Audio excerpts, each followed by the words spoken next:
Na konopí snad nemusím ani připomínat, to je, myslím, něco. Teď je otázka, jestli to uvidíte. Takže já to budu číst, jo? Dneska můžu mít prosbu, tak 10 cm. Ano. Děkuji moc.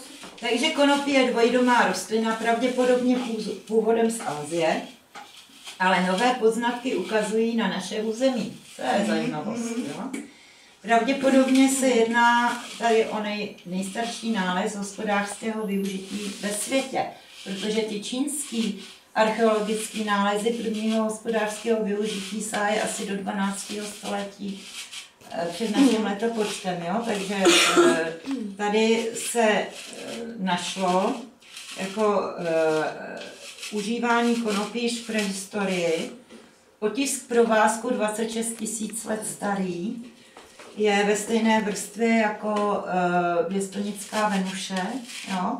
A ve stejné vrstvě se našly stopy pilů konopí, takže tady že jo, podle toho otisku se nedalo přesně určit, z jakého materiálu byl ten provázek, ale byly vlastně dvě možnosti, kopřiva anebo konopí. A vzhledem k tomu, že konopí už tady v té době rostlo, tak naši předkové nebyli takový hlupáci, aby si dělali provazy z kopřivy nekvalitního vlákna, když měli k dispozici kvalitní vlákno konopí, že? Takže se dá předpokládat asi s nějakou 99% jistotou, že to bylo konopí. A je zajímavá jedna věc, že třeba se zjistilo, že, hele, to chci spíš vyklepat, klepnout do toho, jo, jako. Se zjistilo, že lysopátky, tady lidský houby, jsou taky původem z České kotliny. Takže není divu, že jsme tady měli vždycky tolik čarodějnic. To jsem ten Čech dovedl. No, že jo, konopí se vyskytuje na celém světě, jo, z těch původních, z té Asie, odkud teda se předpokládá ten původ, tak prostě se to rozšířilo díky mořeplavcům do celého světa, do Austrálie, do Ameriky, tam, kde konopí původně nerostlo. Dneska už je všude zdomácnělý. A mořeplavci, že to používali hlavně na plachty a vlákna, na lana, protože konopí je jediná vlastně rostlinný vlákno, který odolává mořské vodě. Jo? Když se objevovala Amerika, všechny lodě měly konopní plachty konopní lanový, bez konopí by vůbec Ameriku nebylo možné tam doplout, protože by se jim lodě rozpadly na půli cesty. Jo? A první věc, kterou ty mořeplavci všude udělali, bylo, že vysadili konopí. Jo? Kolikrát tam třeba, že od půl roku prostě tvrdli. No jasně. Takže pak si z toho konopí udělali nový lana, utkali plachty a takhle se konopí rozšířilo vlastně po celém světě. No a sranda je, že prostě tam, kde to konopí rostlo vždycky, nebo prostě bylo rozšířený, tak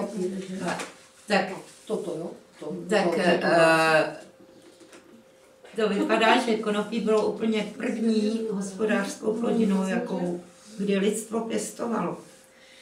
Jo, důkazy jsou o tom zajímavé, protože se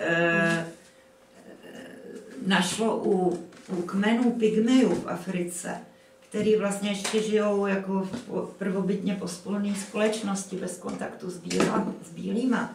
Tak zjistili, že jako jedinou hospodářskou plodinu za chajdama si pěstují konopí.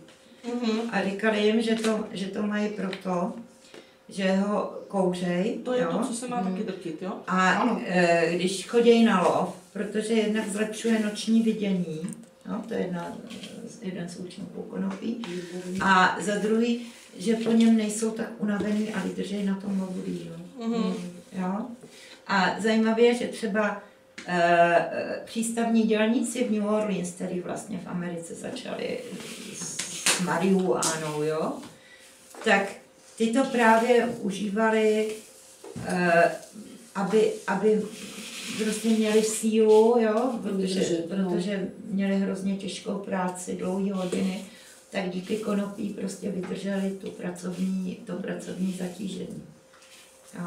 Takže to konopí on se říká, že lidi po něm jsou líní, jo, ale když prostě musí pracovat, no, tak vydrží, jo. Ale zase vždycky záleží, podívejte se, u konopí je zásadní věc, že se musí užívat, ale ne zneužívat. Konopí je ohromně dobrý sluha, ale hrozně špatný pán, jo. Takže nenechat si ho přerůst přes hlavu. Jo, užívat ho umírněně a pak vám poslouží. Když to budete přehánět, budete mít problémy. Jo, u toho konopí to platí, to není žádný klišé, žádná fráze, to je realita. Takže pozor, protože konopí je opravdu mocná bylina a může vám pěkně vás klepnout přes prsty, jo? Takže s úctou ke konopí vždycky. Takže podle těch pygmejů se zdá, že opravdu to konopí byla zřejmě úplně první plodina, kterou svět pěstoval. Jako, no. Něco úplně jiného. Prostě někde jsou ty vody. Tady na chodbě. Jo.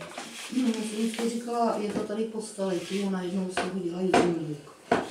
Po tisíciletí. No, já jsem jo? taky, A nám vykládají, že konopí nám nemůžou dovolit, protože si nejsou jistí, jestli nemá špatný účinky. A jdou do prdele. Jo, 5000 je zdokumentovaných 5000 let, co se tím lidstvo léčí. Předtím se léčilo určitě taky, jo? Ale víme, že jo, že se tím léčí 5000 let. Za tu dobu nikdo na konopí neumřel. No jo, ale ještě to v životě nebylo takové rozmožný, že jo, ta farmace a tohle, jako to máme teďka v tomhle století, to je prostě tady ta doba. A navíc to konopí působí, hele, sranda je, že to konopí dokonce působí i jako, když se užívá v kombinaci s chemoterapií, tak podporuje ty účinky chemoterapie, lépe řečeno, neutralizuje ty špatné účinky a podporuje ty protirakovinové. Jaký to bude Stejně tak při ozařování. Jo, dlouho se myslelo, že to je naopak. Takže varovali lidi s rakovinou hlavně, jo, jako, že když budou užívat při chemoterapii to konopí, že si můžou ublížit. A teď se zjistil, že to naopak. No právě. A takhle je to u toho konopí skoro vždycky, jo. Víte, jak se přišlo na to, že konopí má protirakovinové účinky? No, protože v 74. roce americká vláda financovala výzkum na Virginia College, na tamní lékařské fakultě, který měl dokázat, že konopí poškozuje imunitu. No a teď si představte, že ty vědci zjistili, že konopí nepoškozuje imunitu, ale léčí rakovinu. No a co myslíte, že udělala americká vláda? Ten výzkum zrušili, vědcům přikázali mlčení, jo, ty dostali ten takzvaný gag order, náhubkový rozkaz, jo. Takže teprve, když v 80. letech na to tež přišli vědci v Madridu, v Španělsku, tak teprve potom se nějaký z těch vědců amerických osmělil a začal povídat, jak to tehdy bylo. Takže vlastně americká vláda od 74. roku ví, že konopí léčí rakovinu a přesto ho zakazuje. Myslím, že za tuto dobu spáchala tu největší genocidu. To je pravda. Jo? Že kolik lidí zemřelo kvůli.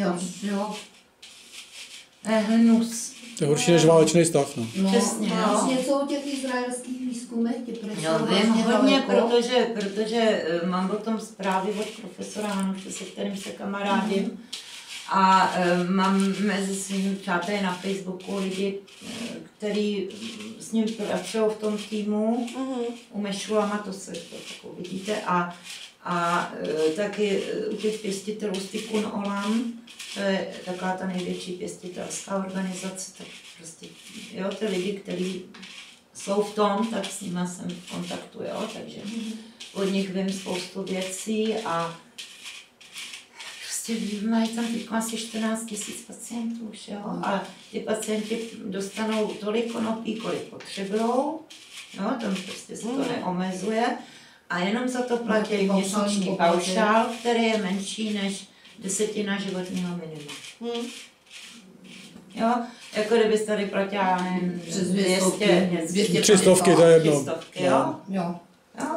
Jo, takhle si to představuju, jo. Ne, Takhle by to mělo být. Děcka za inzulína na vysoký tlak a takhle ty svý základní 4,5 tisíce měsíčně. Jo, to je přece ostuda. A máme to zadarmo a Jo. vlastně celý život odvádíš daně a ještě já se invalice a ještě pracuji, ještě znova odvádím To je daně. nechutný úplně, Tak jo. víme všichni, že to je vykořisťování prostě, no, těch Stát se má nejslabších starat- lidí, no.